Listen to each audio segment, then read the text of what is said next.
আমরা দেখেছিলাম কিন্তু জিয়াউর রহমানের সময়ে দেশের অর্থনীতি ঠিকই একটা সংকটের মধ্য দিয়ে যাচ্ছিল। জিয়াউর রহমান কিন্তু গার্মেন্টস ইন্ডাস্ট্রির মাধ্যমে দেশের অর্থনীতিতে একটা পরিবর্তন সে সময় এনেছিল।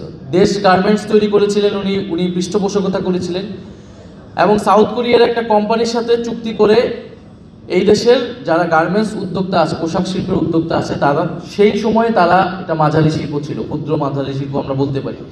প্রচুর পরিমাণে তরুণদেরকে সেই সময় তিনি প্রশিক্ষণের ব্যবস্থা করে দিয়েছিলেন সরকারি সহযোগিতায় এবং তাদেরকে ঋণের ব্যবস্থা করে দিয়েছিলেন।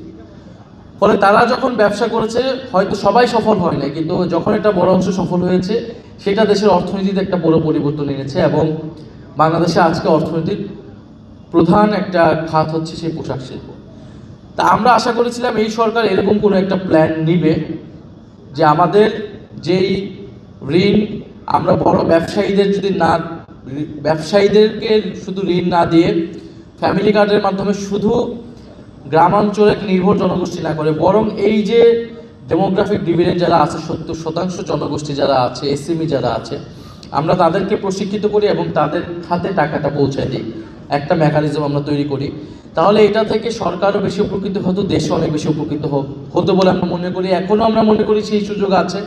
সরকার যদি এই পলিসি পরিবর্তন তার না করে, সরকার যদি সাস্টেনেবল কোনো রোড ম্যাপ না দেয় এই অর্থনীতির এবং এসএমইকে যদি তারা গুরুত্ব না দেয়, তাহলে আসলে বাংলাদেশের অর্থনৈতিক বিপর্যয়টা আরও ভয়াবহ দিকে যাবে।